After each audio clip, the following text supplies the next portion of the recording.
Hare Krishna. Hare Krishna, Prabhuji. How are you? Prabhuji. Good to see you all. How is good day going today? Busy as usual. As usual, that's nice.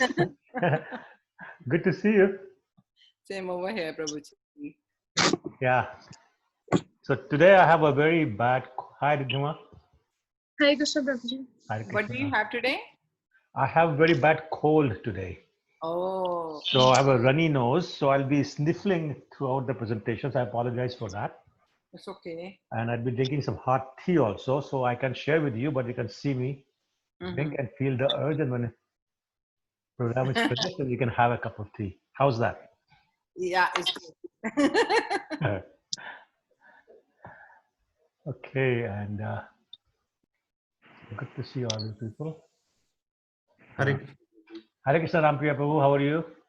Yeah, I'm good. How are you? Good, Prabhu. Let's see. Hare Krishna Prabhu ji. Hey, Hare Krishna, how are you? मैं ठीक हूँ, आप सुनाओ। बहुत बढ़िया. I was hoping you'll come today. I missed you last week. I know, I miss you too. I was super busy. Sorry. Super busy. Oh, good. That's good though. Sorry for that. No, it's perfectly all right. Perfectly all right. And so this time I also took the weight room out because last week a lot of people were waiting and I wasn't paying attention to the weight room. So my apologies, and hopefully this time there won't be any issues. Usha Mataji, how are you? Hare Krishna, Prabhuji. Hare Good, Krishna. good. Thank you. How are you? Very good, thanks. And Hare Krishna. Hare Krishna. I think that sounded like, that's right. No Mataji, Hare Krishna, how are you? Neetu, Hare Krishna. Good, Oh, thank Neetu, how are you? Happy Ekadashi. Happy Ekadashi. Happy Ekadashi to you too. Thank you. Hare Krishna, Prabhu. Hare Krishna Mataji, kaise ho? Yeah, we are good. How are you doing, Prince Prabhu? Very good, very good. Mataji, you Bengali? No, Prabhu. Hindu. Okay. Hyderabad. Hyderabad, okay. Yeah, I thought Guha was the Bengali, that's why I asked.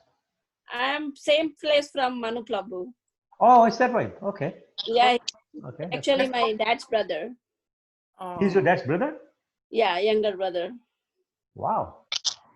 So, Let's go to her house to having dosa sambar. I will, yeah. I can't wait. Manu Prabhu is your Chacha ji, right? yeah, that's it. Yes. I somehow just can't see him being Chachaji of anybody. Yeah. Okay, so let's get started with our prayers, and I'm going to put the prayers on. I have to share I'm going to share the screen and put the prayers on.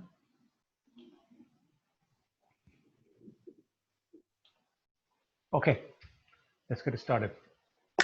Namo Vishnupadaya Krishna Pristhaya Bhutale Shrimate Bhakti Vedanta Swamin Iti Namine Namaste Saraswate Deve Gauravani Pracharine Nirvishesha Shunyavadi Paschatya Deshetarine Jaya Shri Krishna Chaitanya Prabhu Nityananda Shri Advaita Gadadhar Shivasadi Gaur Bhakta Hare Krishna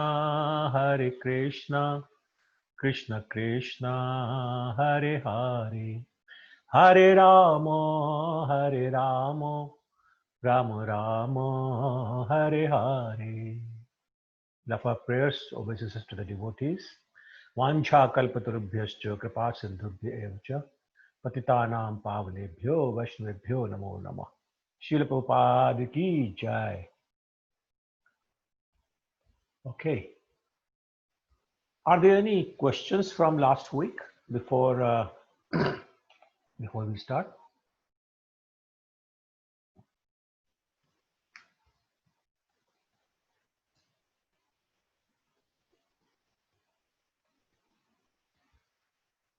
No? Okay, then what we'll do is we will start by talking about the takeaways from the first 6 chapters. So believe it or not, we have finished first 6 chapters.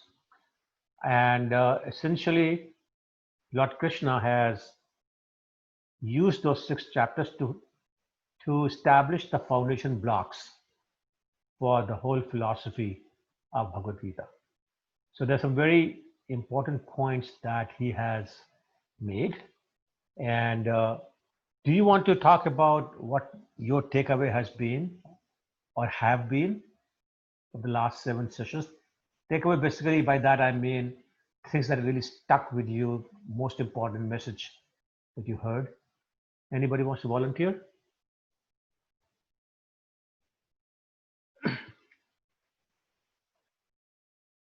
Nobody wants to volunteer? Was there anything? Prabhuji, that Krishna loves you and he always has your back. Okay, all right. What else? And Krishna is in everybody. He's everywhere. He's in He's everywhere. everybody's heart. But he Correct. is not everybody's Krishna. But Correct. he is in everybody. Very good, very good. Thank you. What else? Don't accept the fruit. No, yes. Don't for the food. Just do the endeavor. Karam.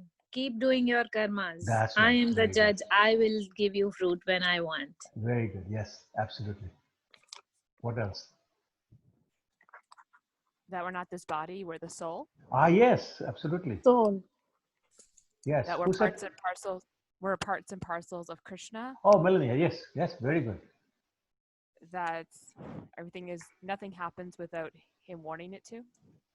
Absolutely right. They say not even a leaf moves without his will.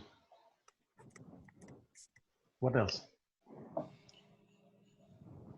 We are not this body, we're soul. Yes, yes. We're soul, so stay soul conscious. Stay soul conscious. Yes. Prabhuji, if Krishna is on your side, then you have no, you shouldn't fear. Yes. Very good. Very good. Yes. What else? What was it, Prabhu? What did she say? She said that if Krishna is on your side, you have nothing to fear. Mm.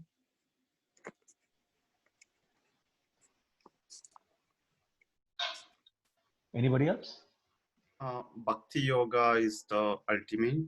Yes. Very good. Thank you, Prabhu. It's all about that. Sorry, what was the question I missed? If Nandimukhi called me, she didn't have the ID, so I missed the question. Okay, but the question was, what are some of the takeaways from the last 7 sessions? Basically, things that really stuck with you that you will remember the rest of your life. Thank you. Sure. Okay, all right, then what I'll do is I'll see there are a few other things that I think we should talk about that I would call takeaways from the last few sessions. One thing we talked about in chapter 3 was that we are forced to act in a certain way by our nature. However, due to our false ego, we think or we feel that we are the doers. Another point we had made in the 3rd chapter only, that we should only eat prasadam. Anybody remembers that? Yes, no? Yes, Prabhuji. Okay. Yes. Devotional services. Sorry? Devotional service. Well, that too, but I'm saying eat only prasadam. Mm. Food that has been offered, not anything otherwise. We also talked about the importance of finding a guru, and a guru must be in disciplic succession. We should take his shelter and should ask questions, but questions should be asked in a what kind of a mood?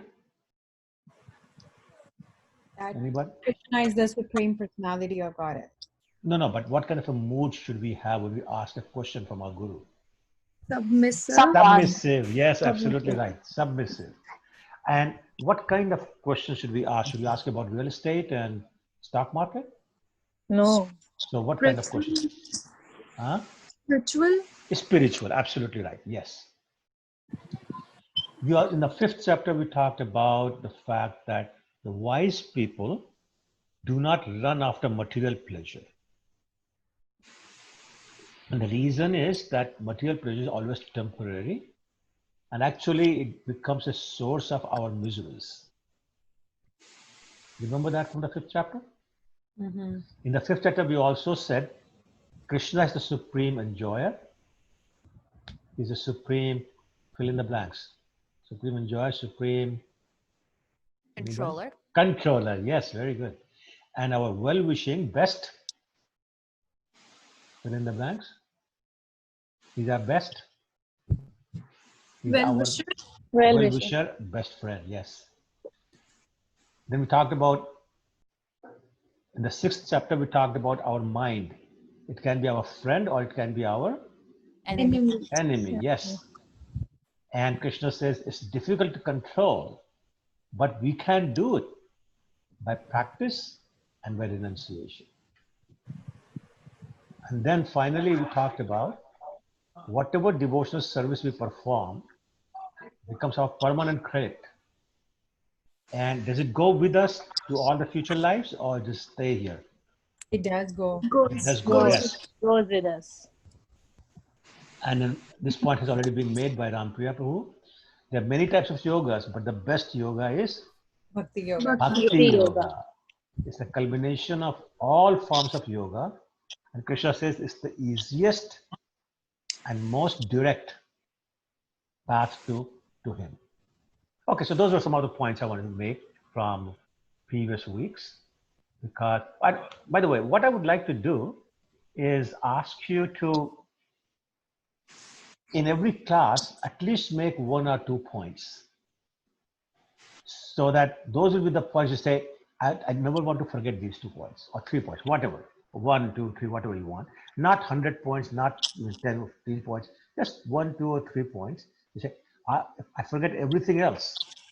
I just want to remember these points. And so what we will do is that when it's finished after the 19th, 20th week, we'll discuss what points we have noted down for ourselves, what have been our takeaways, because those are the things you should remember and should apply in your life. Okay?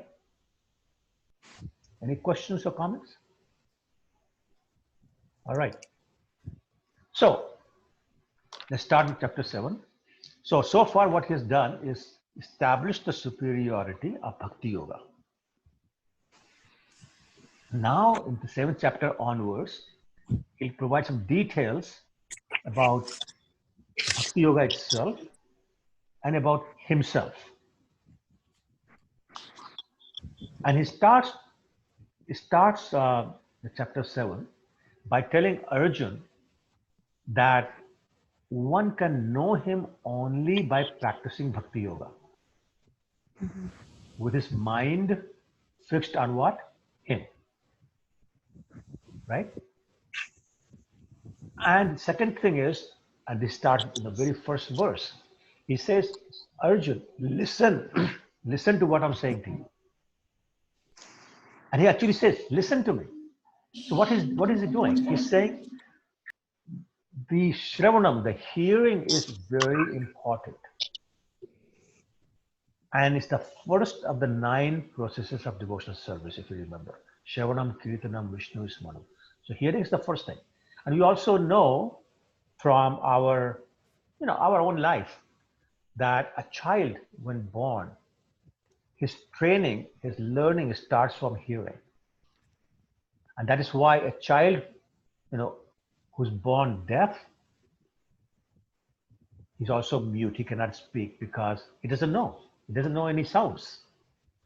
So all our learnings start from the process of hearing. And so it is true also in our devotional service. It starts with that. So Krishna says, listen to me, Arjun, listen to what I'm saying. And by doing that, Krishna is also telling Arjun, and therefore us, that one can become fully Krishna conscious only, I want to repeat, only after hearing directly from either Krishna or his bona fide representative in disciplic succession. This is what we call a guru. And I want to make a point that Krishna started making there, but I want to make this point because it's a very important point. Knowledge obtained from non-devotees. Okay? Knowledge obtained from non-devotees remains speculative, unauthorized, and leaves one with many, many doubts. And actually, Prabhupada often quoted this thing. He said, hearing about Krishna from a non-devotee is like drinking milk that has been touched by the lips of a poisonous snake due to the contaminated consciousness of the non-devotee. So now, before I move on, I want to ask you, do you understand why we should not hear about Krishna from non-devotees? Because Somebody, maybe they don't have full knowledge of it or correct knowledge about it. Okay. They What may else? Mhm. misguide you.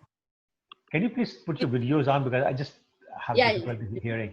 They may when I misguide can you see and they are not sure and they just tell us their opinion about the things. Okay. Let's make it a little more complicated. Let's say there is a very knowledgeable non-devotee,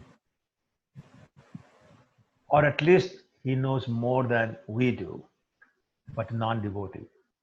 And I'm saying Prabhupada's statement is still true. So let's understand it from that point of view. What's the problem here? Because he's not doing bhakti. He's not practicing it. He doesn't have bhav. Or he doesn't have Yes, maybe faith. yes, absolutely, absolutely. So therefore, what is his consciousness like? Doubted, Huh? doubtful. Doubtful is not Krishna consciousness. Yeah. A non-devotee, and there's a lot of them, they're probably doing it for their own name and fame. They're probably doing it for money or for their own satisfaction. Their consciousness is not Krishna consciousness. Now, let me tell you, when we hear somebody, so what happens? The words that we hear, those words are like a car that's driving from one place to your home. The words are like a car driving to your home, which is the entry door is your ears. But the passenger in that car that's getting off to go into your house is the consciousness of the speaker. So therefore, what's entering through your ears is the consciousness of the speaker. So if the speaker's consciousness is not Krishna consciousness, but material consciousness, then that's what you're getting. And that's very harmful. So you may think you're hearing about Krishna, but all you're getting is additional stuff to your material consciousness. And therefore, it's like a poison. So is that clear? That's a very important point. And because there are a lot of professional reciters of Bhagavatam, Bhagavad Saptah here, Bhagavad Saptah there, and they talk about Gita and other things, but their consciousness is not right. Yes, Nandimukhi, you there? Go ahead. Hare Krishna, Prabhuji. Hare Krishna, Prabhuji. Hare Krishna, Prabhuji. Dandat Pranam. My obeisances to you, all going for Prabhupada Shri Gauranga. Prabhuji, मैं थोड़ा सा should I add something? Please. Why Prabhuji, we should not? You're most welcome. Yes, Prabhu. Please go ahead. Like as Mayavadis or anybody who is non-ISKCON or non-Krishna conscious, they try to induce their own feelings, their own interpretation in any given situation, any given verse in Bhagavad Gita or any other scripture. Rather, but Prabhupada used to take out the meaning from the verse, right from the verse. Like we don't induce our own thinking, our own interpretation, but Prabhupada was able to take out the real meaning from the verse itself without changing anything. So that's why we call it Bhagavad Gita as it is. Very good. Yes, absolutely. He's right. So very, very important that we hear from an authorized source. Now, I want to put an additional complication to this thing. Some of you may be thinking, Prabhu, you're talking about not hearing from non-devotee. So what are we doing here listening to you? You're not a devotee, so what are you talking about?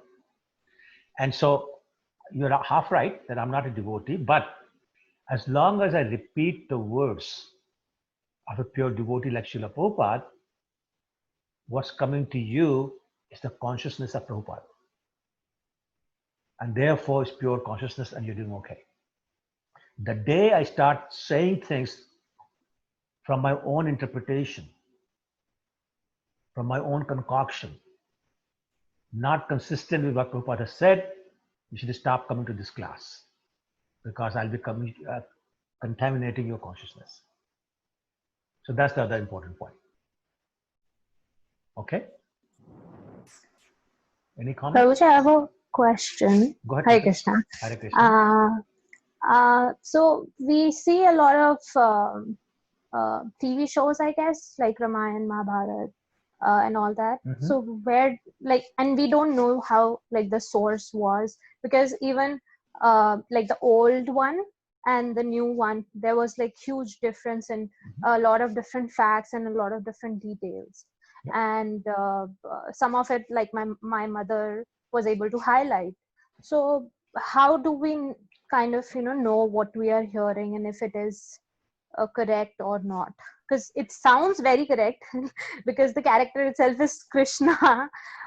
So it is like we think of it as Krishna, and we suppose it to be, like we believe it as well.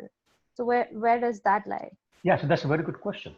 So therefore, all these shows are nothing but entertainment. They do not affect your consciousness in a positive way. Otherwise, imagine millions of people watch this show, they'll all become devotees. But they don't, because the consciousness is not there.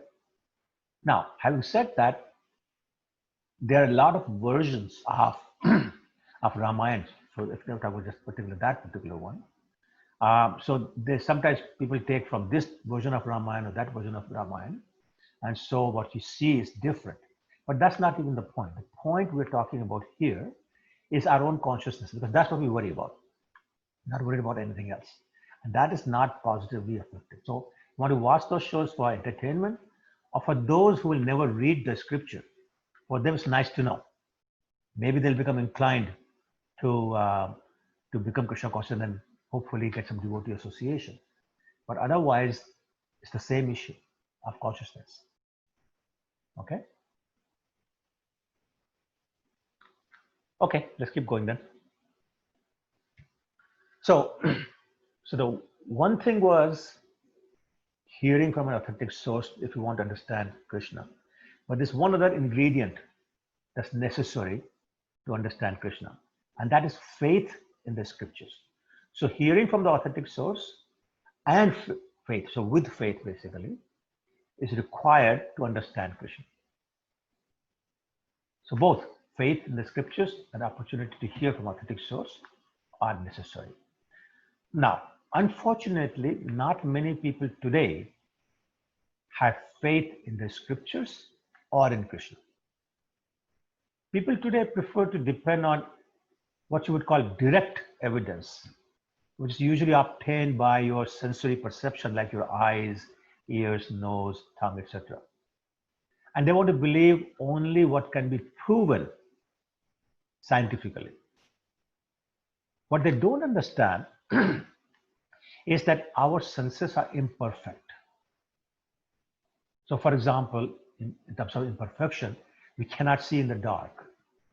We cannot hear what's said in a faraway place. So for example, if you mute yourself and say something to somebody in the room, I can't hear it because my hearing is not perfect. Or we cannot sense anything that's not material. So our senses are material, therefore designed to sense only what is material. So anything is spiritual, we cannot sense with our material senses.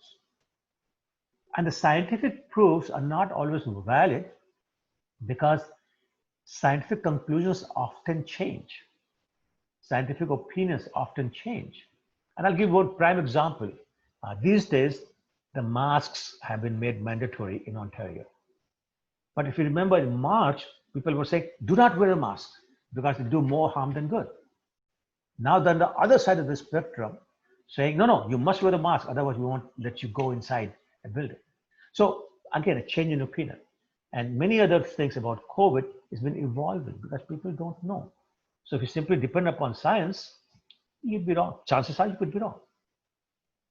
Also, science is material. Therefore, if you depend upon material science to understand spiritual things, obviously it won't work. So similarly, there are impersonalists that we have talked about. These are the people who want to merge in the Brahman effulgence, or the yogis other than bhakti yogis who focus on super soul feature. They find it very hard to understand the personal feature of Krishna, which we call Bhagavan. So Krishna says in the third verse that out of thousands and thousands of people,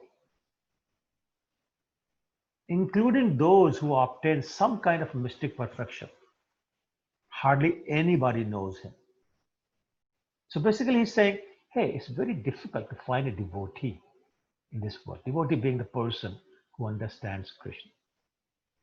Now, since hardly anybody knows Krishna, Krishna feels that he should tell Arjuna and therefore to us something about himself. So in this chapter, he does that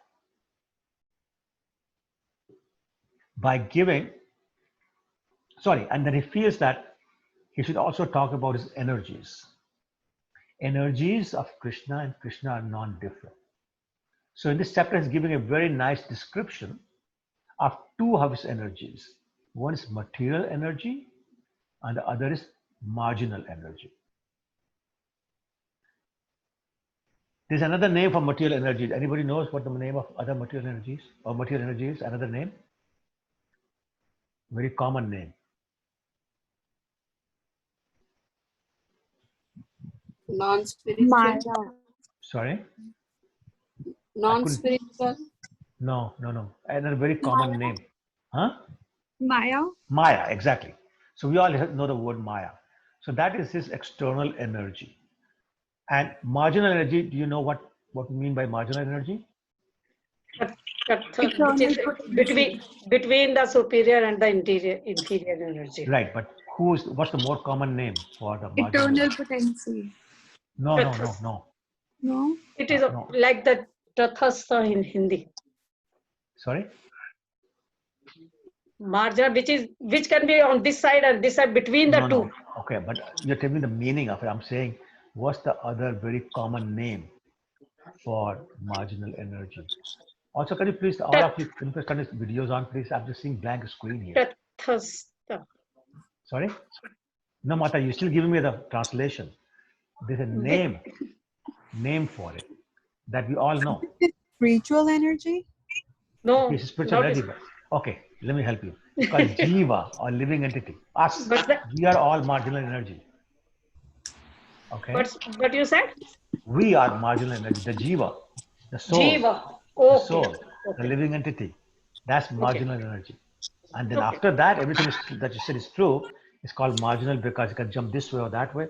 And all that is true. But the more common name for marginal energy is soul or Jiva or living entity. Those are three words we use very commonly. Sorry, anybody have a question? Okay, all right. And let's keep moving. So he says marginal energy or Maya or material nature consists of 8 elements: earth, water, fire, air, and ether, which is same as sky, and mind, intelligence, and false ego. So those are the 8. And the material world that we're in is a temporary manifestation of this material energy. I missed the last one. Mind? Mind, intelligence, false ego, and false ego. Thank you. Okay. So the world that we live in is a temporary manifestation of this Maya or material energy or inferior energy, whatever term you want to use.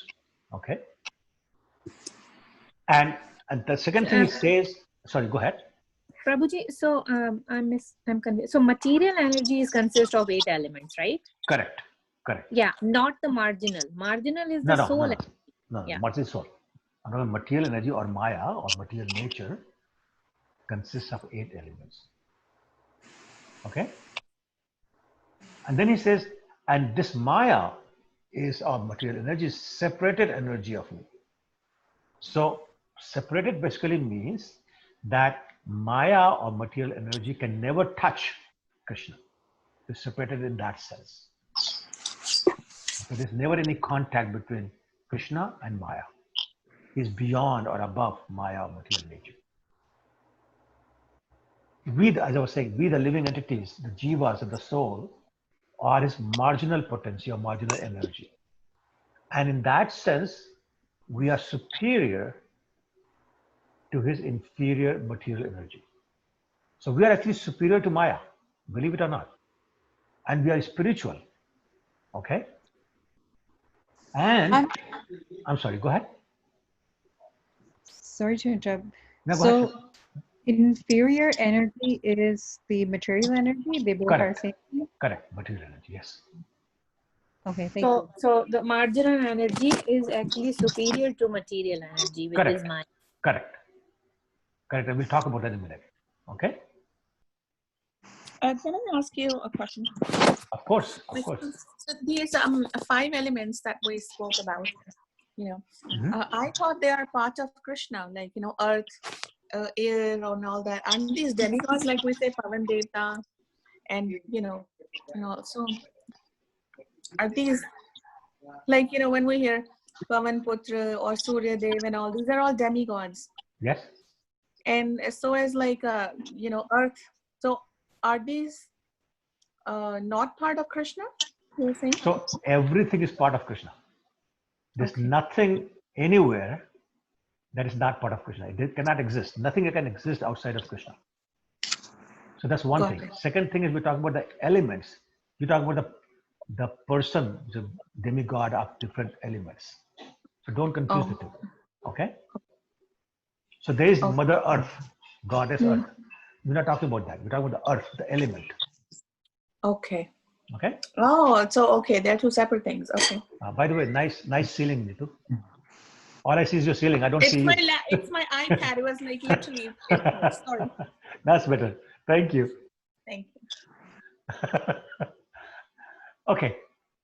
So the second thing is that we, the living entities, are same in quality as Krishna, but not same in quantity. Okay? We are Sat, Chit, and Anand, just like Krishna is. But we are infinitesimal, like very small, and dependent, totally dependent upon Krishna. Whereas Krishna is unlimited and is totally independent. He doesn't depend upon anybody or anything. So we are same in quality, but different in quantity. Yep. So therefore, we are simultaneously same and different from Krishna. Okay, does everybody get that point? Yeah. Yep. And this is what Lord Chaitanya called his Achintya Bheda Bhed philosophy. Achintya means inconceivable. Bheda Bhed means simultaneously different and same. So this is the philosophy that was espoused by Lord Chaitanya, who's none other than Krishna. So I'm going to pause for a second and make sure everybody gets this point, because this is one of those foundational blocks of the whole philosophy. If we don't get this, there'll be difficulty understanding other points. I'm going to stop for a second and see if there are any questions or doubts or comments.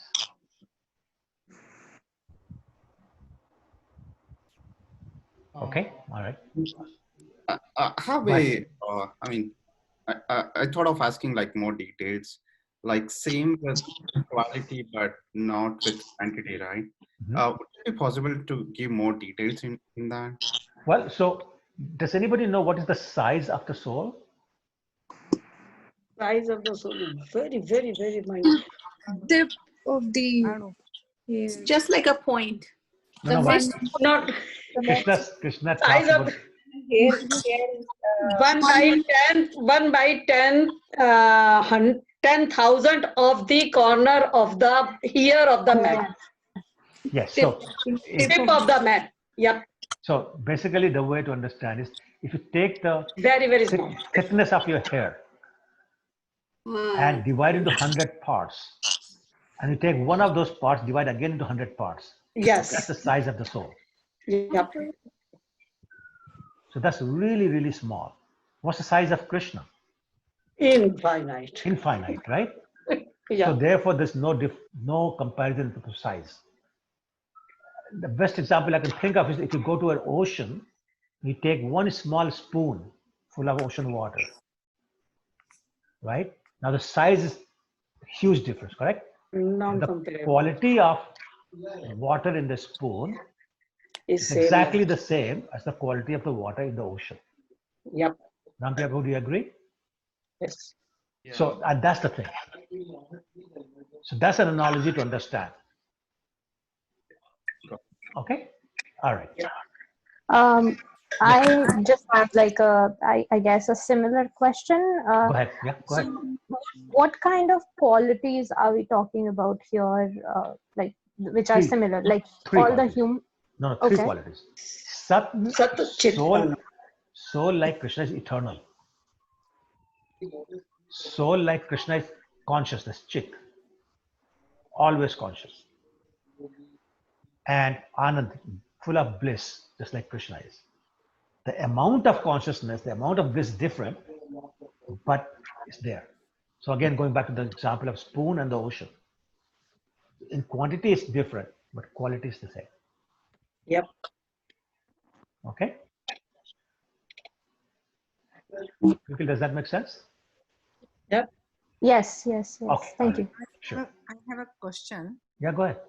So what is the difference between Jeev Atma, Atma and Paramatma? So Jivatma, Atma is same as soul. That's the two different words for the soul. Okay. And Paramatma, is that what you say, Paramatma? Yeah. Paramatma is super soul, which is the super soul inside of us. Okay. Suppose if Atma suffers, then super soul also suffers? No, super soul cannot suffer. And by the way, the only reason Atma suffers is that we start thinking we are this body. Otherwise, Atma also does not suffer. Yes. Okay? Atma is also Satchitanand. Yes. It's suffering only because identifying with the body. Yeah. The body on the body. Yeah. All the body pain starts suffering. Otherwise, it won't. So Jivatma, we are Jivatma. Correct. We are Yeah, very good. Paramatma. We are not Paramatma. No, that's because right. we cannot be super soul. Correct. Very good. Paramatma is Krishna. Correct. Very good. Okay. Shilpi kuch soch rahi ho?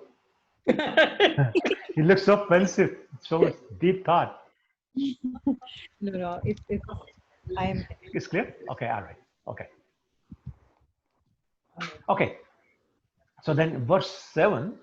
So the qualities that we are talking is only Sat, Chit, Ananda. Correct. Those are the three qualities. We're not talking about, human quality of compassion and those kind of things. I mean, we can talk about that also because nothing exists outside the jurisdiction of Krishna. So whatever quality we have it because Krishna has it. There's good quality or bad quality. Okay. What Nothing is it? Sat, Chit and? I'm sorry? Sat, Chit and third Anand. one? Anand. Bliss. Anand. Satchidanand. What is Chit? Chit is consciousness. Consciousness.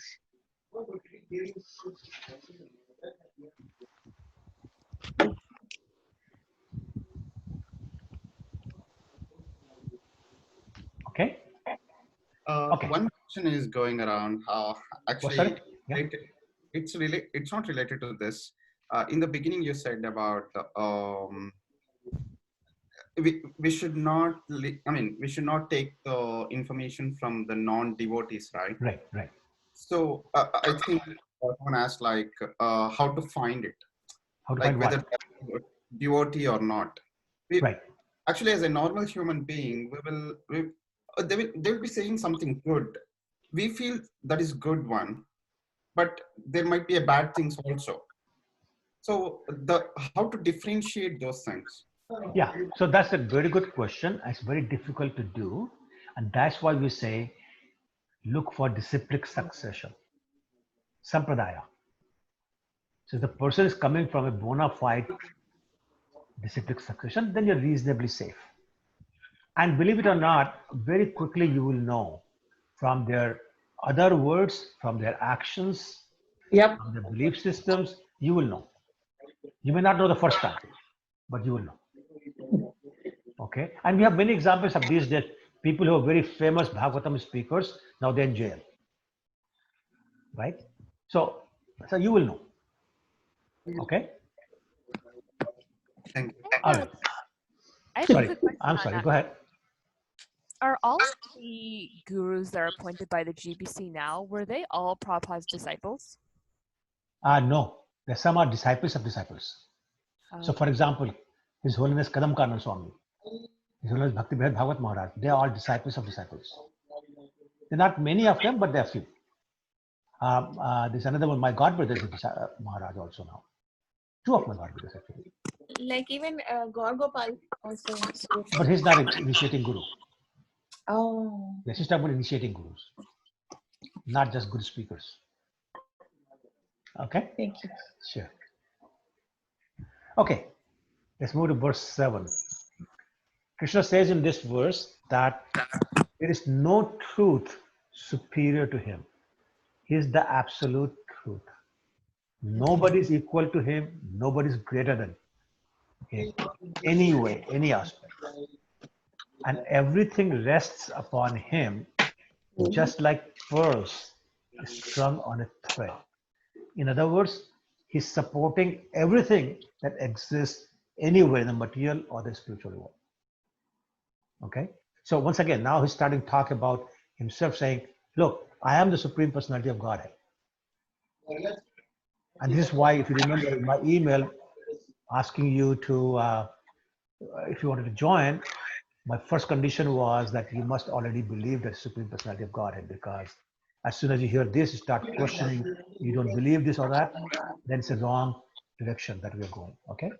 So he's saying, just know I am the Supreme Personality of Godhead.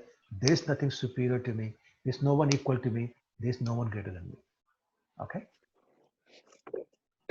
So, and earlier we said that Krishna has established that material world is a manifestation of his inferior external energy or material energy, and we are his superior marginal energy. We already talked about why we are called marginal, and the same as Krishna in quality. Okay. Now, in verse 8 through 13, Krishna makes another very good point. He's saying he's everywhere, and that he's the essence of everything within the creation, no exception. And then he gives some examples. He says, I am the taste of water, I am the light of sun, and I'm the ability in man. I'm the fragrance of the earth. I'm radiance in fire. I'm seed of all beings. I'm the intelligence of the intelligent, power of the powerful, and the strength of the strong. So he goes on. Like everything is coming from him. All states of goodness, passion, and ignorance are manifested by his energy. But he is not influenced by goodness, passion, or ignorance. These are material things. He's above them. And if we understand that, then we can learn to see God everywhere. But you may ask, if God is everywhere and his existence is so strikingly obvious, then why is it that there's still so many people who don't believe in him? You could say there's a wholesale denial going on of existence of God. Prabhuji, I have a request. Sorry to bother you. No, go ahead. because if anyone is not asking any question, can they mute it because it's so many disturbance? Thank you, Mataji. I'm going to That way mute. we are comfortable. Because Paul has already written in his email why we can't do. If you read that, he has already highlighted. I'm not prepared that he has given us. So, both ways Can you please put your video on? I can't hear because I can't see you. My hearing is from my eyes.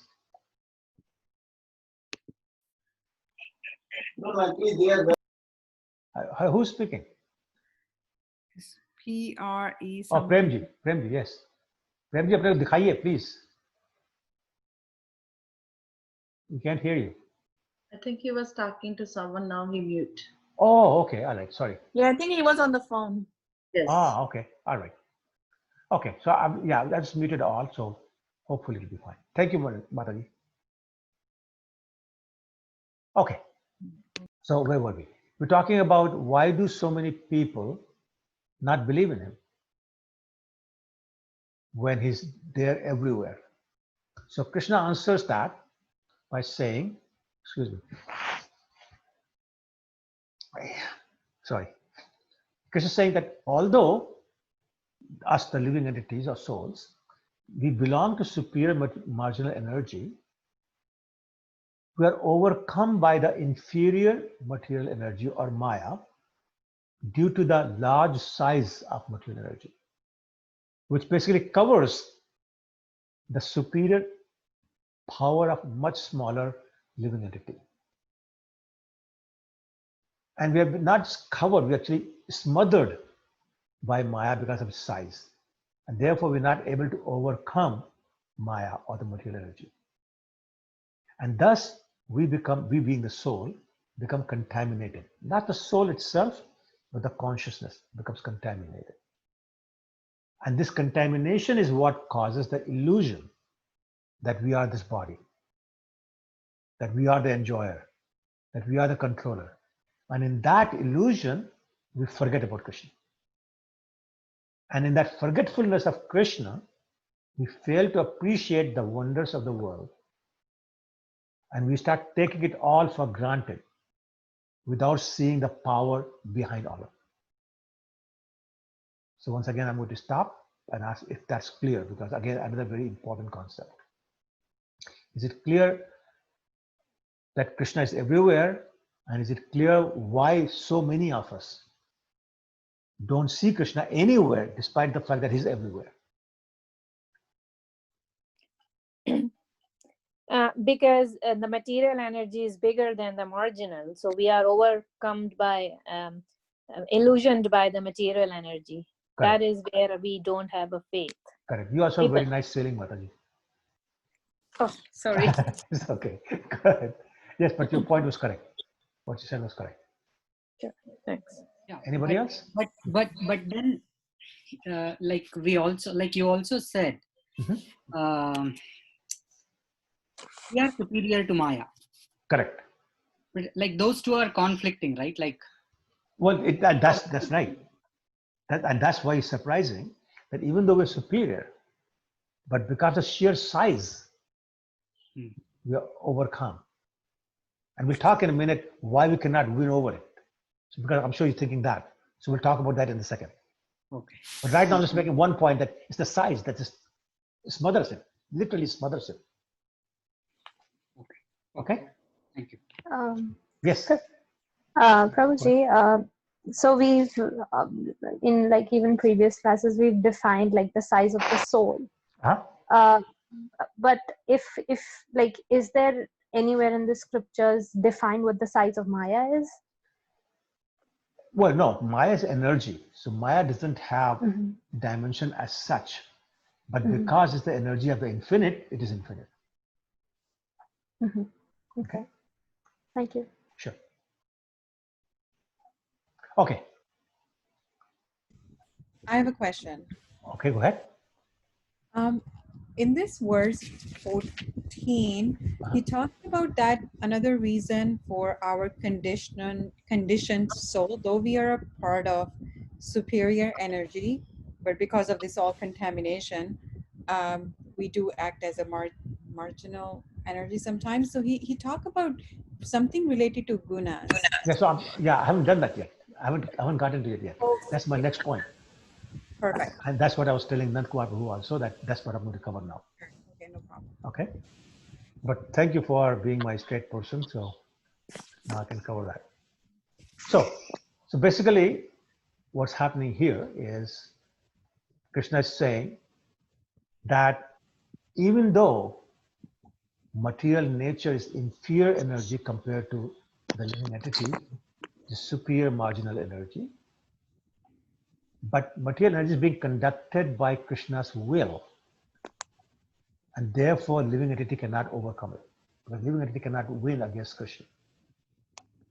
And as you already know, the three modes of material nature, what are they? Anybody? The three modes of material nature? Mode of goodness. Passion, ignorance, and goodness. Very good. Very good. So the three modes. Yeah. And so Srila Prabhupada explains that the Sanskrit word for modes of material nature is guna. Guna has two meanings. Guna means quality, and guna means a rope, which is where Nandkumar Prabhu was getting. So three gunas of goodness, passion, and ignorance can also be compared to three ropes. And Srila Prabhupada says that it should be understood that the soul, the living entity, is tightly bound by these ropes of illusion. It's tightly bound by hands and feet, and therefore it cannot free itself. Mm-hmm. And since both the material and marginal energies are eternal, like Krishna, this illusion caused by these three ropes is also eternal. And therefore, we are called Nitya Baddhas, or eternally conditioned. I'm sure you've heard that word. Eternally conditioned. They're conditioned souls. Nitya Baddha in Sanskrit means eternally conditioned. So consequently, our release from the clutches of material energy or material nature or Maya, whatever term you use, is very difficult. Unless we are helped by a person who's not bound. So think about this. If we are bound by hand and feet and neck and everything, and everybody around us is bound the same way, which one of us can help the other person? We're all bound. None of us can help each other. So who can actually help? Guru? Somebody who's not bound. Yeah. Right? Only somebody who's not bound can help us. Otherwise, it happens only in the movies. So who's that person? That Krishna person, conscious person. yes, it's either Krishna himself or a Krishna conscious pure devotee of him. We call them spiritual masters. Guru. So devotional service or full surrender in Krishna consciousness can help one gain such release, because Krishna can order his insurmountable material energy or Maya to release this soul, which is now surrendered conditioned souls. That surrender unto the lotus feet of Krishna is the only way to get free from the clutches of Maya or material energy. So I'm going to ask Shilpi first, and then Kumar Prabhu. Does that answer your questions? Yes. Okay. Nand Kumar Prabhu, you're okay as well? Yes, yes. All right. Okay. Well, another very, very important concept here. Okay. Now, something very interesting happens. Immediately after describing what I kind of jokingly call the easy process of liberation from this miserable material world, Krishna describes 4 types of miscreants who reject God. That's the definition of miscreant. People who reject God by misdirecting their intelligence and their efforts, so they never surrender to Krishna. So 4 types of people, they never surrender to Krishna. I'm going to talk about who they are. Okay? And Krishna calls them miscreants. The first kind is what Krishna says, mudhas, or foolish people. The foolish people are those people who want to enjoy the fruits of their labor by themselves without sharing with Krishna. And Prabhupada in his purport gives very nice example of a washerman's donkey. Dhobi ka gada, washerman's donkey. What does the washerman's donkey do? He stays home in the morning. His boss, the washerman, puts a big load of clothes on his back and kicks him, so he starts walking towards the river. And then he takes the load out, leaves the donkey to wander around and eat grass if there's one available. And in the evening, he calls him, puts the load back on his back and brings him home, ties him to an anchor, and he spends the night that way. In the morning, same thing starts again. Donkey doesn't really know for whom he works, and he's simply satisfied by eating, sleeping, and if you can find a she donkey, then mating. Despite being beaten by the master for no reason sometimes, or by being kicked by the she donkey every time he approaches her. And the humans are the same way. They don't know why they're working so hard, 18 hours a day. What's the purpose of their life? They have no idea. With people like that, the temporary material gains, a little bit of money, a little bit of power, a little bit of fame, etc., are life's all in all. That's all they want in life. Even though, or I should say, despite the fact that they are able to enjoy only a very small portion of what they earn. Rest is taken by, this fee and that fee and the tuition of the children and the clothes for the children and wife's clothes and jewelry or husband's whatever. Everything just goes away. Very small amounts, if any. Even when they save for retirement, sometimes they're too sick to go anywhere. So they don't really enjoy what they earn. Everybody else does. But they never surrender to Krishna. Nor do they take time to hear about Krishna from proper sources. And worse yet, like a hog. What does the hog like to eat? Anybody? Dead? No, not so much dead. You haven't lived in India a long time, I guess. A hog. They usually eat Sorry? They usually eat their own stools. Yeah, exactly. They love to eat stool. So, like a hog, these people, they would rather eat stool than nice Bengali sweets. They would rather discuss mundane topics about this film star, this sports star, or this person or that person, or real estate, stock market, or how to make more money, or buy more houses, or invest somewhere, or send their child to this school or that school, all those kind of things. They would rather do that than hear about Krishna, that Krishna who controls the entire world. So everything that will keep them entangled in the material world is what they're interested in. They're not interested in getting out. That's what Krishna calls them fools. Second type of miscreants, Krishna says, are the Naradhamas, which is lowest among mankind. And these are the people who are socially and politically very developed. People know them, people want their opinions and this like that. But they have no religious principles and therefore no interest in reviving their Krishna consciousness. They're happy in their material consciousness. And they're called lowest of the mankind because they actually willfully, very deliberately neglect the prime duty of human being. What's the prime duty of human being? What's the primary purpose of a life, human life? Anybody? Get back to Krishna. And Go back to Krishna, yes. Go back to Krishna or develop love of Krishna, right? They're not interested. Despite the fact they got human life, a rare gift, they're totally misusing it. Animals cannot do that. Birds cannot do that. Humans can, and they're wasting it away. The lowest among the mankind. Third kind is those people whose knowledge is stolen by illusion. Now, these are usually very highly learned philosophers, poets, scientists, etc.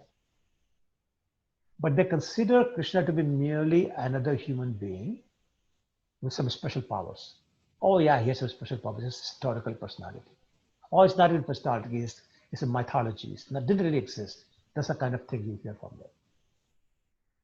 They ignore all the statements in the scripture or consider them stories, mythology. They don't believe the statement in the scripture that says Krishna is Supreme Personality of Godhead.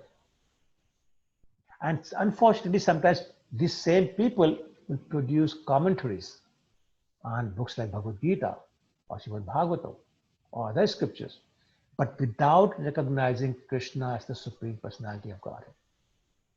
They don't surrender to Krishna, nor do they encourage anybody else to do so.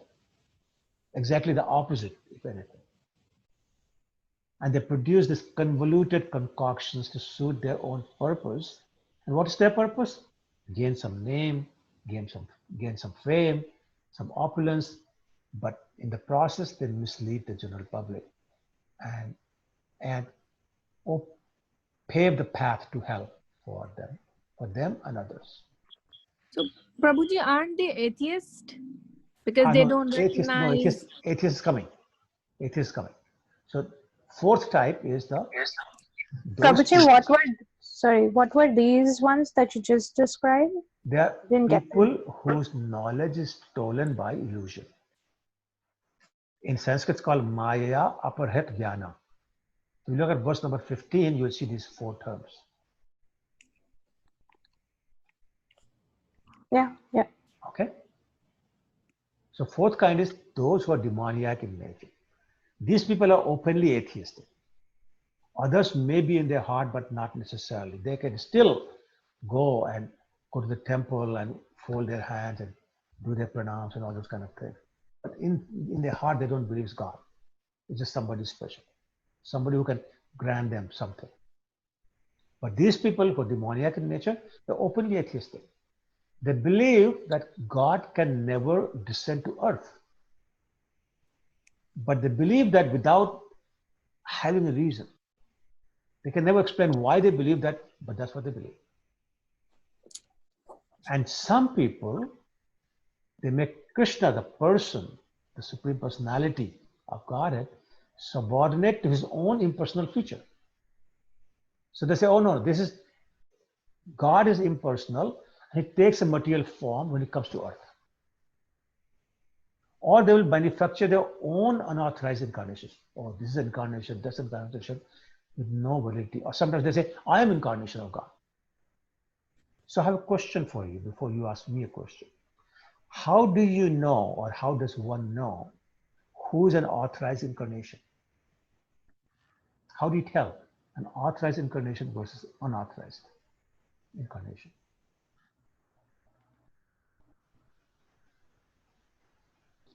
Can you repeat the questions again?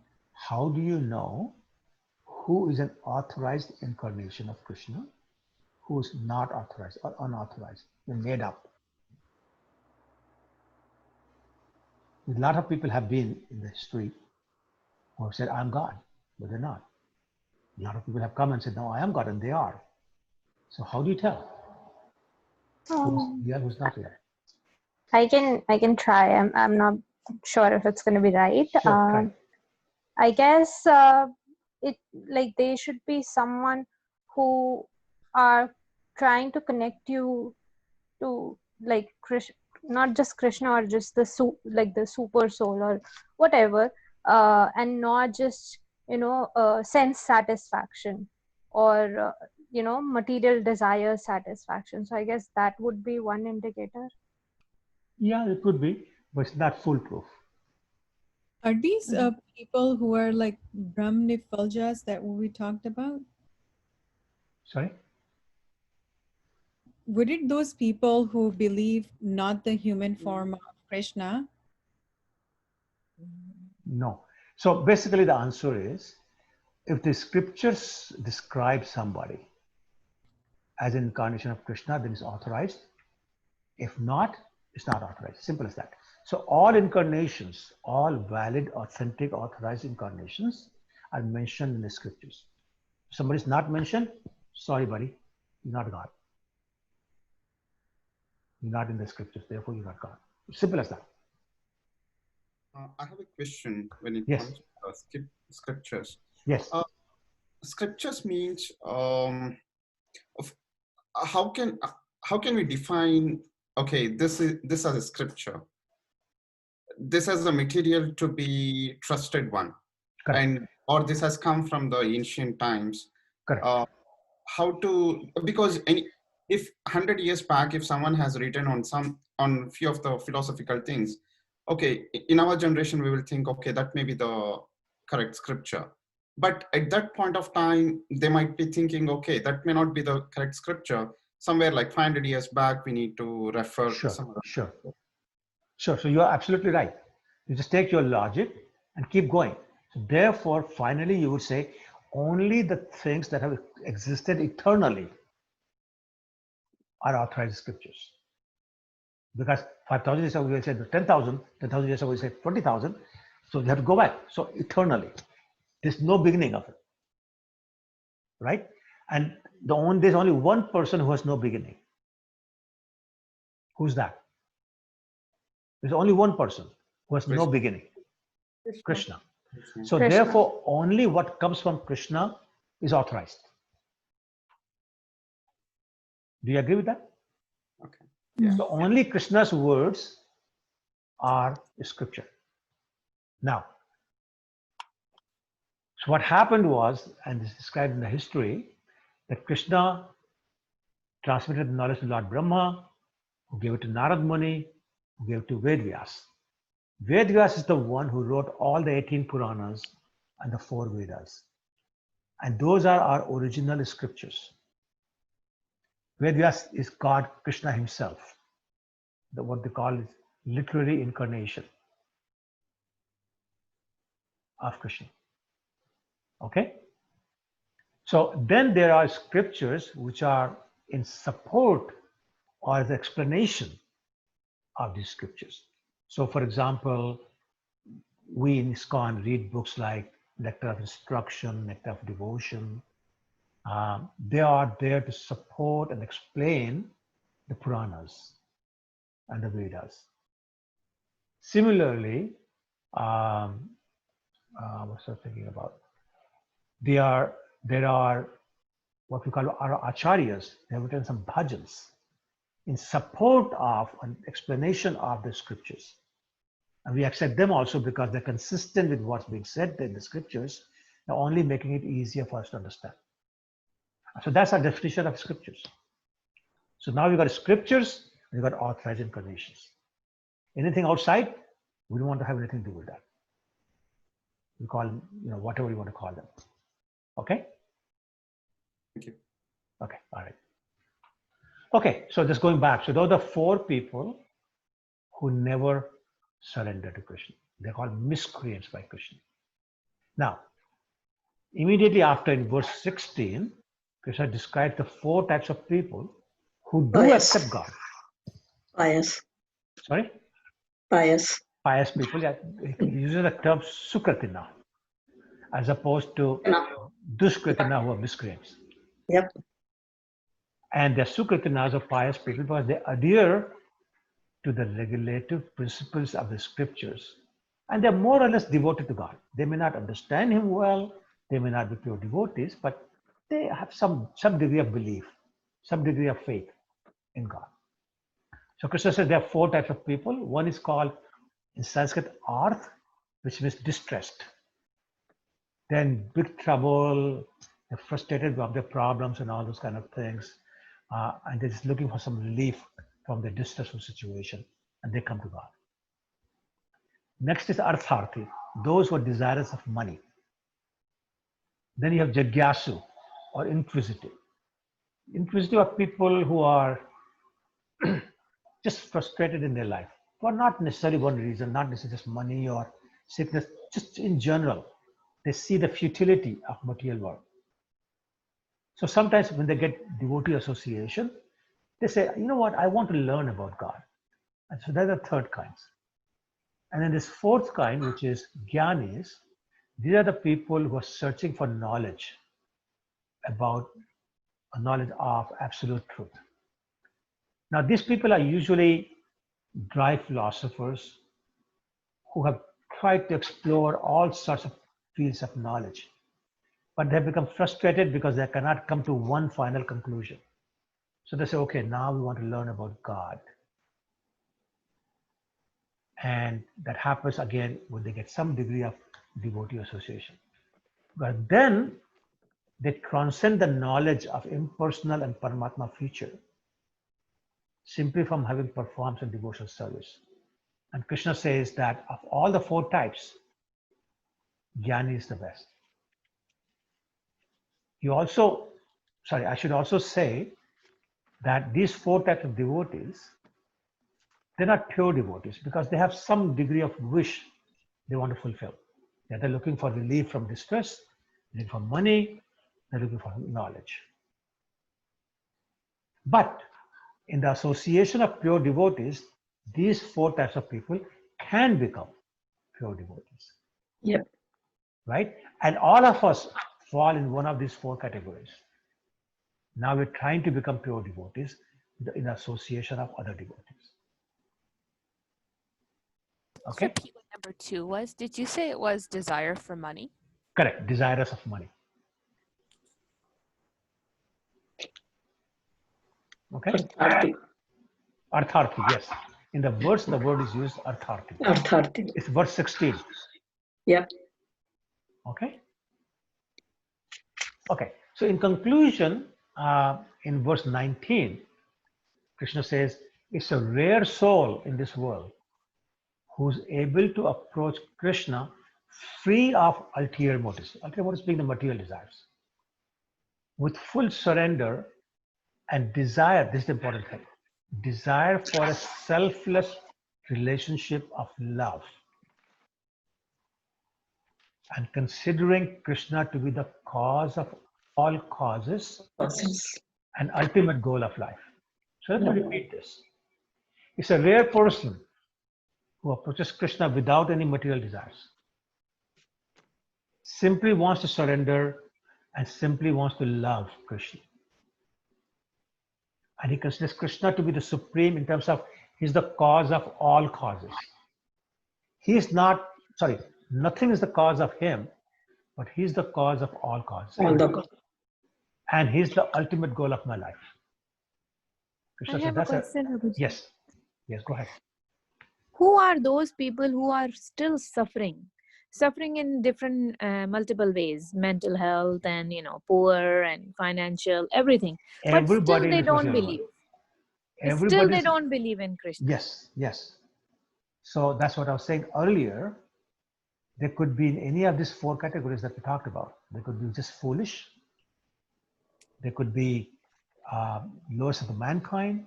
It could be because their knowledge has been stolen by Maya, right? Or there's demoniac in nature.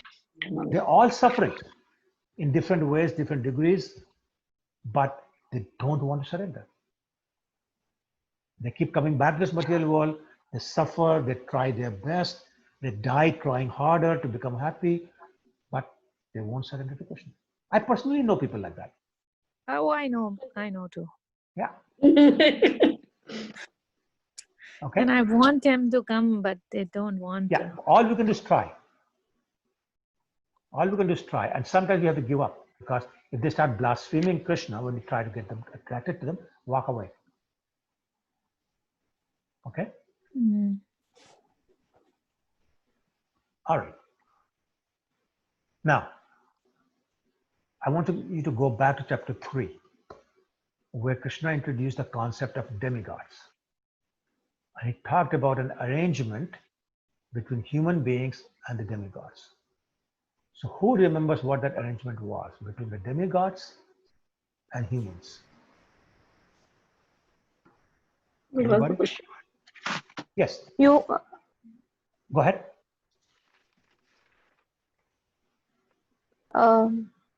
Did you ask me? Yeah, no, anybody. What Including is I the you. heard question, someone Prabhuji? else. Sorry? What is the question? In third chapter, we talked about an arrangement Krishna has set up between the demigods and human beings. And I'm saying, who remembers what that arrangement was? So, like people who worship demigods, they come back. They come back to this No, world. I'm talking about arrangement between. Prabhuji, fire sacrifice? Yes, exactly. And that was, you pay them a management fee and they manage the universe for you. And the management fee was through fire sacrifice, you offer oblations. And that's their fee. Okay? Yes, do you remember now? Arrangement between demigod and human? And human beings. This was the wheel of sacrifice, if someone Yes, doesn't remember. very good, yeah. Okay. All right, let's move on. We're getting late today. I'm go ahead. just, can I ask? So I've just, so when people do yagya in their house, like, like a havan, just even when they move in, and is it okay to do it when you move into a new house and like Well, even for devotees? So devotees, their object is to please Krishna. So the havan is directed to Krishna. That is fine.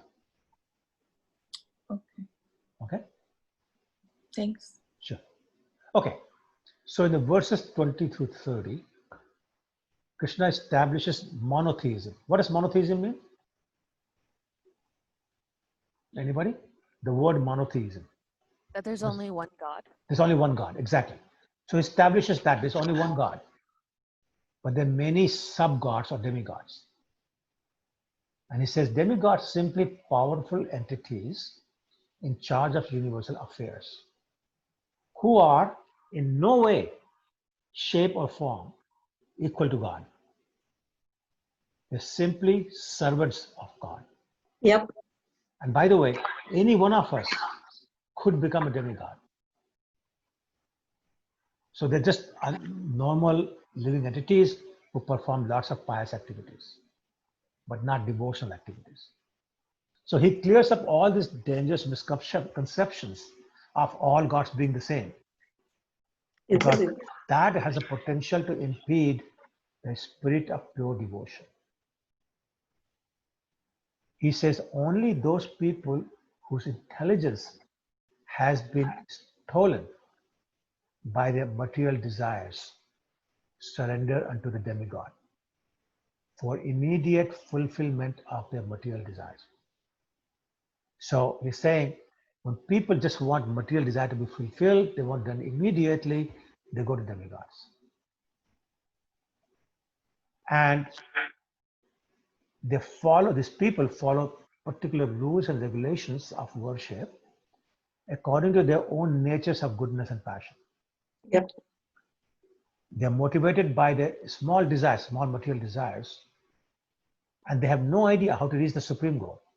They're not aware of it, and they're not even sure they want to achieve them. They simply want something material. A pure devotee, on the other hand, knows that Krishna is the master of all. Everyone else is servant of Krishna. Yes, even other incarnations of Krishna are Krishna's servants. Therefore, a pure devotee never goes to demigods for the satisfaction of his material needs. He depends on Krishna and he is satisfied with whatever Krishna gives.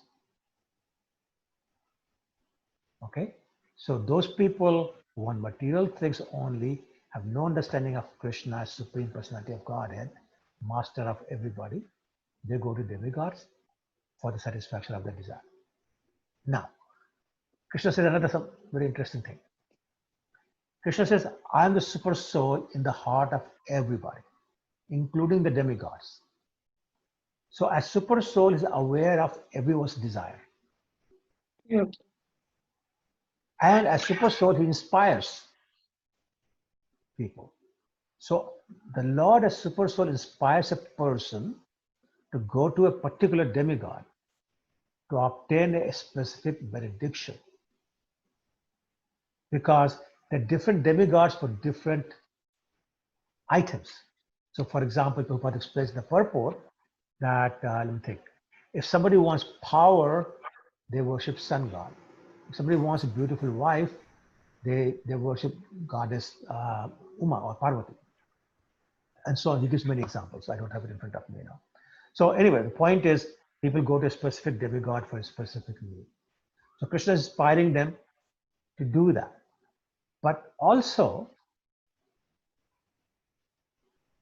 Krishna inspires a particular demigod, this super soul, to grant that benediction or not. Yeah. Thus, both the demigods and the individual living entity remain dependent on Krishna's will and never become independent. So only by Krishna's will is a demigod able to say yes to the request of benediction.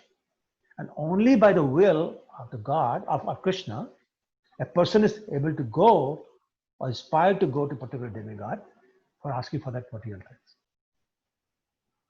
So therefore, the worship of the demigods and the achievement of desired results, they both due not to the demigods, but to the Supreme Personality of Godhead, Krishna. Okay?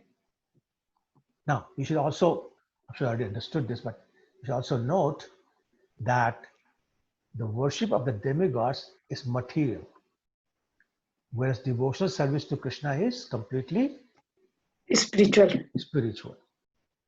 Therefore, the results achieved by worshipping demigods are also material. And hence, what's the nature of material things? They're limited and they're temporary. Right? Yep. And Krishna says that the worshippers of demigods go to the planets of demigod after death, assuming perfection, which is still in the material world. That the heaven is in the material world.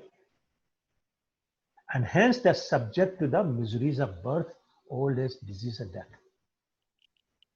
Whereas the devotees of the Lord ultimately go to Golok Vrindavan, where they experience extreme bliss. There is no coming back to the material world, and there's no birth, old age, disease, and death. There's only simple, extreme bliss to the service of Krishna.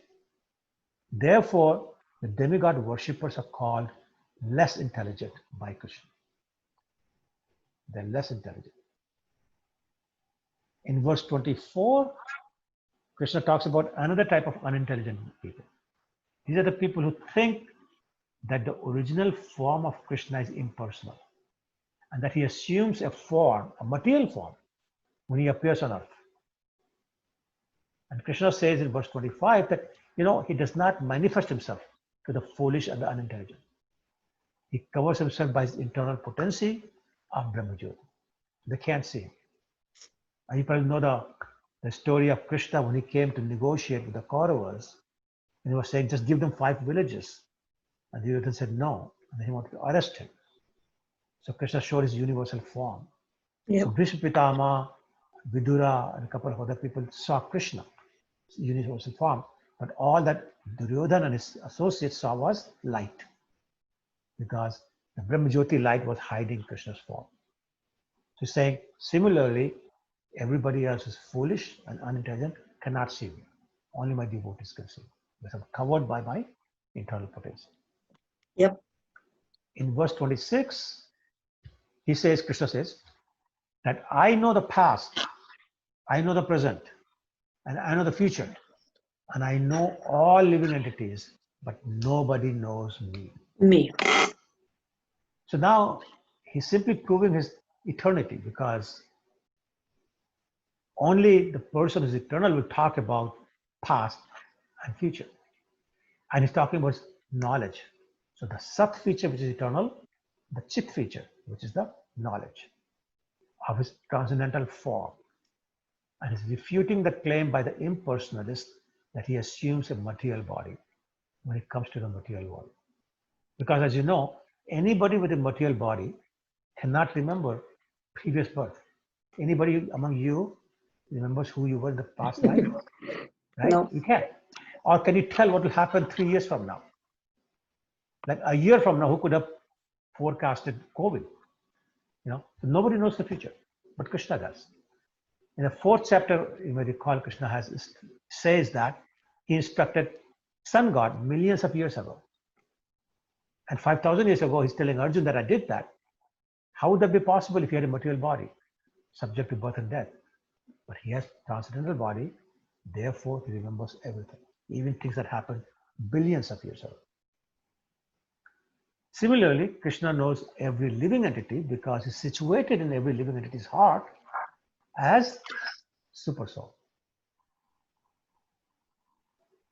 But despite his presence as Super Soul and his Supreme Personality of Godhead and his energy everywhere, the less intelligent people, even if they are able to realize the impersonal Brahman or localized Super Soul, they cannot realize Krishna as the Supreme Person unless they come to Krishna consciousness. Only devotees can know him as he is because Krishna reveals himself only to his pure devotees. Just simple as that. Okay. All the living entities are born into duality of delusion, like I and mine, honor and dishonor, pleasure and pain, etc., etc.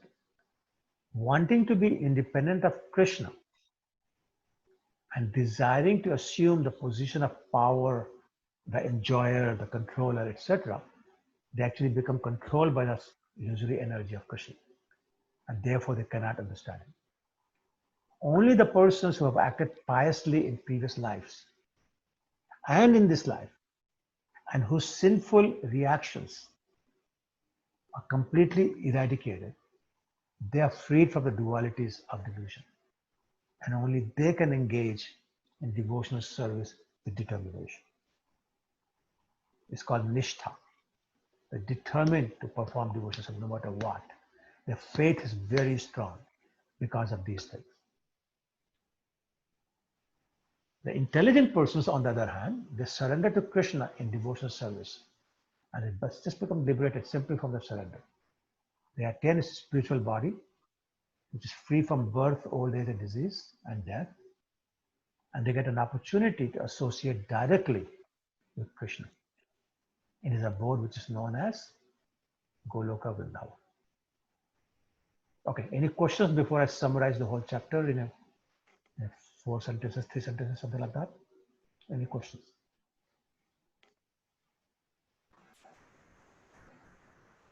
Who's awake?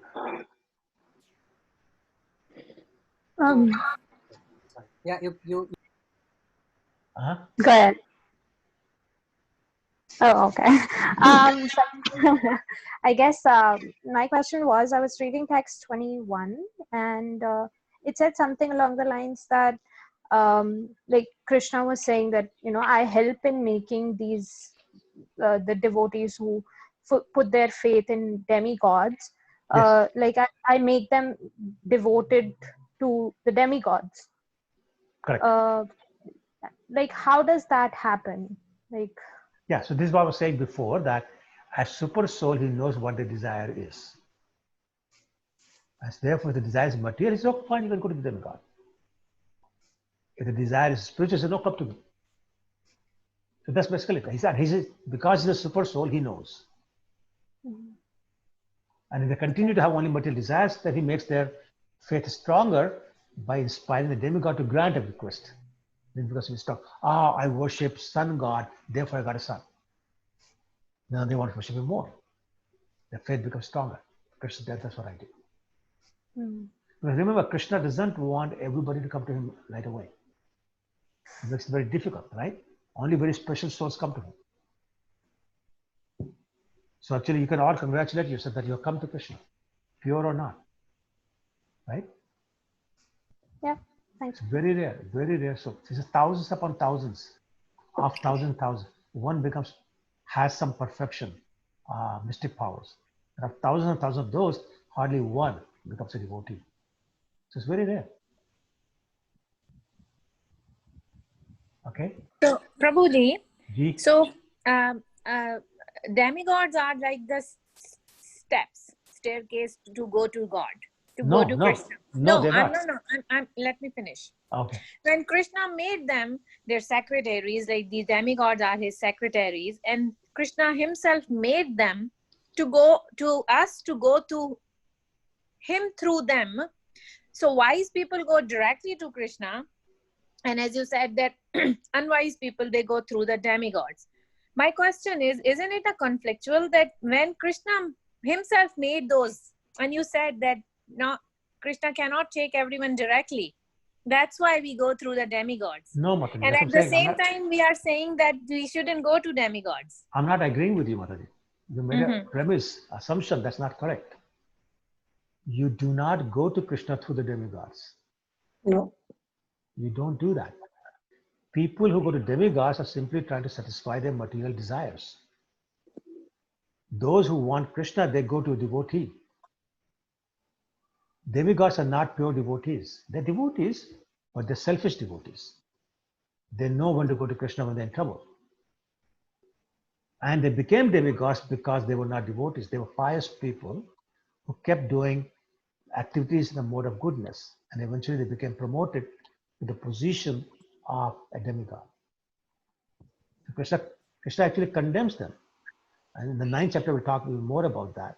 He knows not a good idea to be demigods. It's not a good idea even to become a demigod. It's better you become a devotee.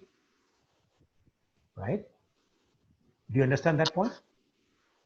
Can I just add something to this point as well? Please, Shilpi, go ahead.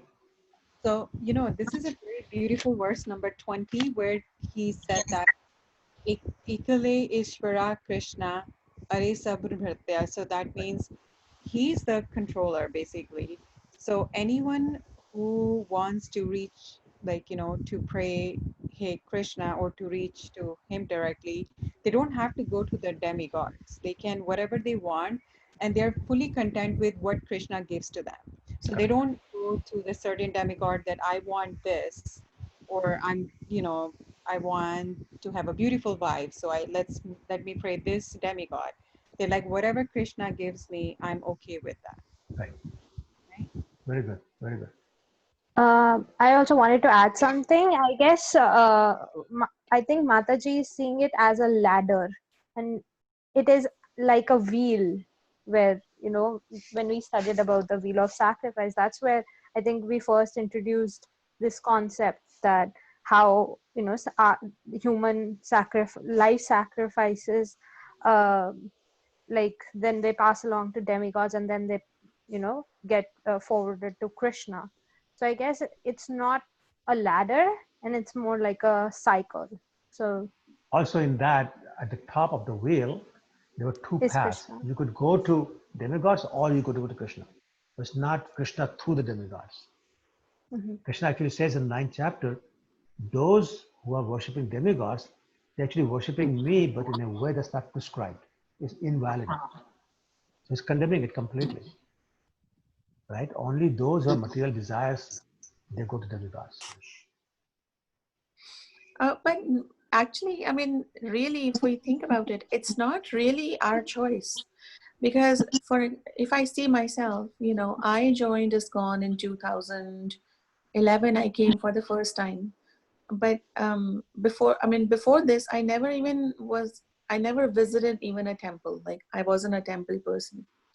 But all of a sudden, it just happened that I went to the temple, and I was so hooked up with the deities that I thought this is the place I want to be. But even coming to ISKCON was not my choice. It happened. It happened by fluke. And I was just hooked up that I started coming every Sunday. So how can we say it's our choice? Yeah, it is your choice. Sometimes you don't realize. Without your choice, you wouldn't have come. It looks like fluke. There's no such thing as fluke. It's all planned. And you have... Planned by Krishna? Yeah, everything is planned by Krishna. Everything is planned by Krishna. However, your choice is to serve Krishna or not. Sometimes it's a very obvious and open choice. Sometimes in your heart, you just don't realize it. And Krishna is recognizing because he's in your heart and therefore providing an opportunity. But you still have to take that opportunity. So I know people who come to the door of the temple but not come inside. And I personally know people like that, Oh. right? They're just not interested. I know, but they're just not interested. They are maybe from different religion. No, Hindus. Very much Hindus. But they're not You know, interested. it's better not to come if they don't believe rather than coming and not believing. Sorry, Mother? Say again? I was like, it's better not to enter if you don't have a faith or belief rather than coming and not have faith. Well, so first of all, some faith will be there if they come in. It may be very, very small. But if they come in, there's a possibility that devotee association or simply seeing the beautiful deities, they'll become attracted. So it's better to come in. Take a chance. So better to come in. And then maybe not come in later on, but at least come in and gain more credits, spiritual credits, by taking darshan. Right? Yes, Prabhuji. I am actually pretty much, I'm very clear about Krishna consciousness. There is no doubt. I have no argument about it. Good for you. But only one conflict that मैं हिंदी में बोलती हूँ कि जब भगवान कृष्ण ने ही Demi God's बनाए हैं, उन्होंने ही बनाए हैं, उन्होंने ही हमें कहा, मतलब बोला, चॉइस भी दी कि you can go there. Then फिर at the same time he says no, direct come to me. Yeah, okay, that's very good. So that's a very conflict. मेरे को conflict है. So I'm going to answer it, but first I'm going to translate it because there are people in this call who do not understand Hindi. So her question was, if we are not recommending worship of the demigods, why did Krishna create demigods in the first place and encouraged us to serve them? She finds that there is conflict in that. Correct? Am I saying this right? Yes. So look at Krishna's perspective on things. Krishna's perspective is that everybody is my child. And I want everybody to come back to me because I see them suffering in the material world. Then he says there's a lot of people, sorry, let me rephrase that. Everybody wants to enjoy because that's the intrinsic nature, Sat Chit and Anand. It's the nature of the soul is to enjoy. But because of forgetfulness of me, they've forgotten how to enjoy or what to enjoy. So therefore, they start to look for happiness and enjoyment in material things. And some of them, depending upon what mode of material nature they are in. So those who are in mode of ignorance, maybe even mode of passion, they will not stop at anything from enjoying. So if they have to commit a murder, if they have to rape somebody, if they have to steal or rob somebody, they'll do that for their enjoyment. So they will commit sinful activities to enhance their enjoyment. And he says, okay, so I can't change them because I've given them free will. Let me at least create a situation where they can enjoy and get happy results without doing sinful activities. So in the Vedas, there's a section called Karma Kanda, and we talked about this in at the beginning of the third chapter. And he said, Karma Kandi activities are those which are according to the injunctions of the scripture. So your goal is to simply get results you can enjoy, but at least now you'll do this through performance of pious activities. So like fire sacrifice, like giving in charity, like helping other human beings, animals, etc., etc. Are you with me so far? I'm not finished yet, but I want to make sure everybody's with me. So he created those activities. And fire sacrifice is one after. Then he said, that was this whole universe. It's huge. I need somebody to manage it. I need somebody to manage the sunshine. I need somebody to manage the heat. I need somebody to manage how much water should come down to earth. I need earth to sustain people. I need wind so people can breathe. On and on and on. So he appointed somebody to manage these things. So you get just the right amount of breeze. You get the right amount of crops. You get the right amount of rain. You get the right amount of sunshine, on and on. So you need somebody to manage it. So therefore he appointed these demigods. And then he said to the human beings, if you want to be happy in material sense, then you got to satisfy these demigods. Otherwise, they'll withhold their services. Work to rule, work to action. Right? So I won't give any sun, any heat, or I will stop blowing, or I'll stop the water from coming down, so on and so forth. So keep them happy. And he created that arrangement of offering fire sacrifice. But some people said, no, this is great because if I keep making these people happy, they'll give me material things. So I just keep doing that. Krishna says, okay, fine, then go ahead and do it. Just know that you're not making me happy. On the other hand, as Shilpi was just quoting, Krishna says, I'm the supreme controller. Everybody else is my servant. So these demigods are my servant also. Therefore, if you make me happy, my servants will be automatically happy. That's why we give the example of the root of a tree. If you water the root, the whole tree becomes happy. If you put food in the stomach, the whole body becomes happy. But have you ever tried sipping a milkshake through your nose? It's not very pleasant, right? And it doesn't do anything for you. No. So the right process is to put the food in the stomach, to put the water on the root. If you keep watering every leaf, every twig, you get tired and the tree will die. So that's the arrangement. She's saying, okay, if you serve me, demigods will be automatically happy. But if you don't want to do that, you can go serve the demigods. You get a material desire satisfied if I want it. But you're not serving me. So don't think you're serving me. You don't serve me through them. That's not prescribed. I think an important thing to realize, sorry to interrupt, I think an important thing to realize is we're currently in Kali Yuga, when we're under the influence of very strong Maya, as we can see around us. I'm living in the US with Trump. I think that's Maya enough. And I think we realized that when the demigods were formed, it was at a time when people were more pious, and now we're getting a bit more clouded in nature.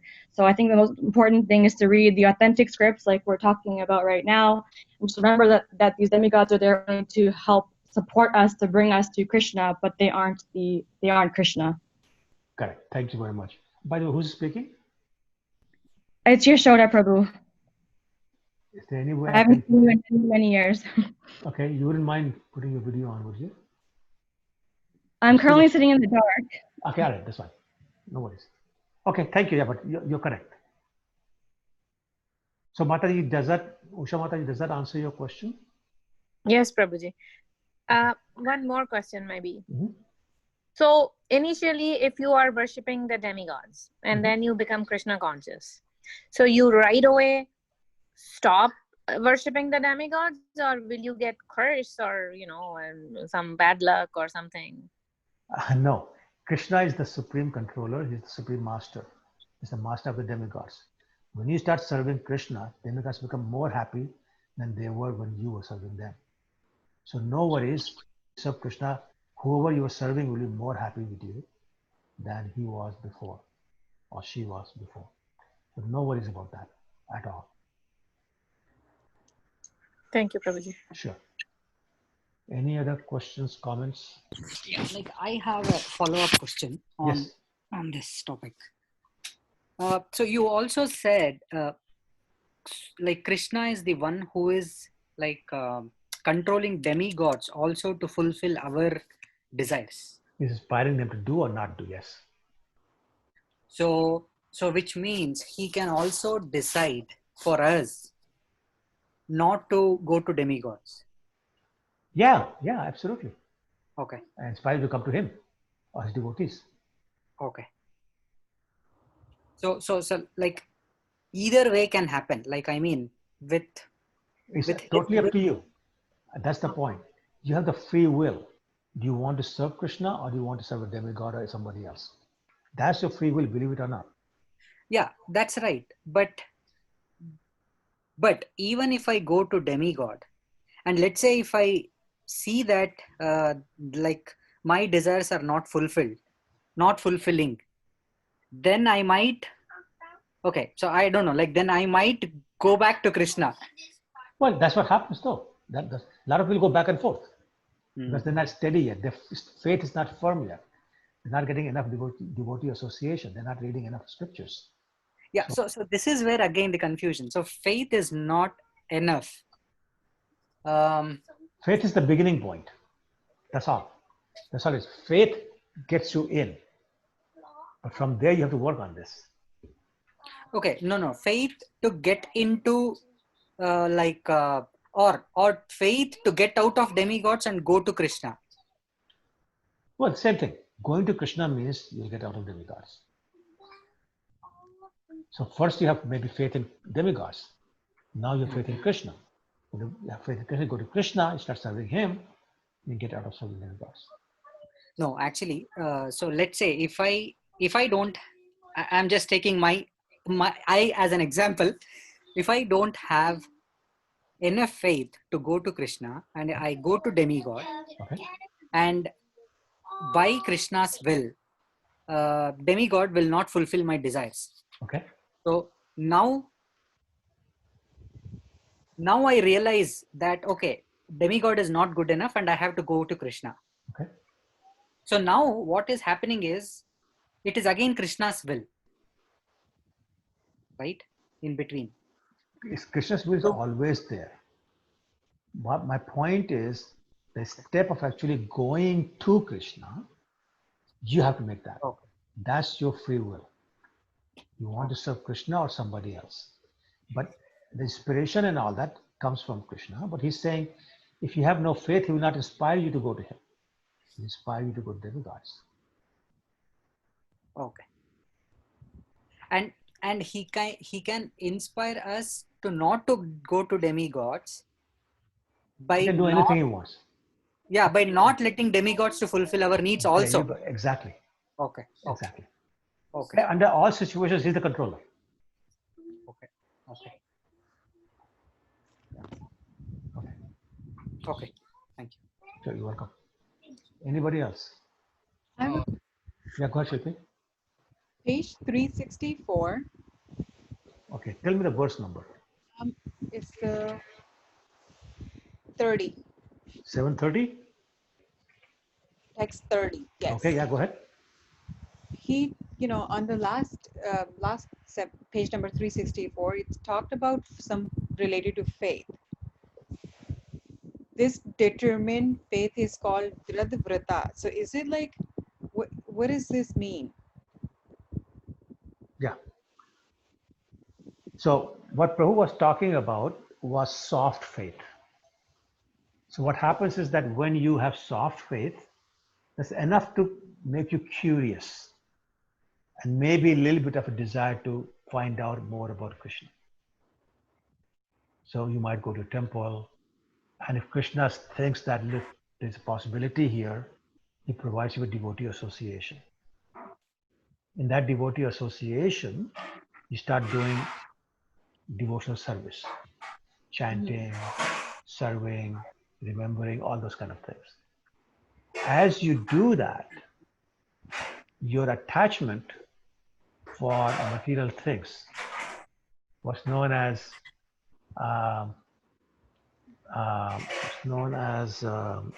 artha nivritti, which means detachment from material things, that increases. So as your attachment to Krishna increases, okay, I'm going to mute everybody because a lot of noise in the background. Let's see how they do that. Okay.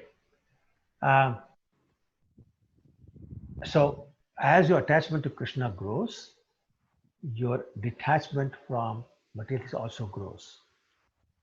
And when that happens, your faith becomes a little more firm. And when it becomes really firm, it's called Dridvrata that he's talking about. So this is when you say, if I serve Krishna, all my desires will be fulfilled. Everything I need will be done. And whatever needs to happen will happen. That's Dridvrata. When I serve Krishna, all things will be taken care of. Okay. Thank you. All right? Thank you. Sure. Okay. Any other questions, comments, realizations? So I have like one more question. So I remember, like, I mean, in between you said like Krishna like doesn't want everyone to be his pure devotees. No, well, okay, go ahead, finish it. Go ahead. So like my like I mean my question or doubt is, are there like some class of people or some set of people who will never be Krishna conscious at all, like forever? Yeah. As a matter of fact, he talks about in the 16th chapter about people that he himself pushes into the nether regions of the hellish planets, and they pretty well never become Krishna's devotees, or at least extremely long time, because of their enviousness towards Krishna. They're so envious of Krishna that they'll never become devotees. So that's fine. Then you go keep on suffering. Okay. So there are some set of souls like that, like forever. Well, so forever is a very long time, but for a very long time, until they themselves say, you know what, maybe it's time for me to do something. That free will has to come from them. Okay, but okay, now I don't know, like I mean, for every soul, is there an end like this, or can it like go on for ever and ever and ever? So we've been going forever and ever. We, all of us, yes, have been going from ever and ever and ever. Now we are seeing some hope. If we stay on this path, that will one day end up in Goloka Vrindavan. Okay. Right? But we have to stay on this path, and we have to keep trying harder and harder, becoming more and more pure. If you fall back to material things, then who knows? But we've been here eternally. That's why you're known as eternally conditioned. Okay. Now, so this timeline, whatever we are talking forever, is not like ends with Kali Yuga or Treta Yuga. Oh, no. This is a cycle. The cycle goes on. Okay. So there will be a time when there will be nothing left in the material world. No material world. And then after a very long period of time, it will appear again, and the whole thing starts again. This has already happened many times. Yeah. Okay. And keep on happening. But all these, okay, now the spiritual nature or those memories are still there with that respective soul forever. Oh yeah. That's what called karma. Okay. You can't get rid of it. Okay. Thank you. All right. Okay. Anything else from anybody? It's getting a little late, but any last minute questions? Last questions?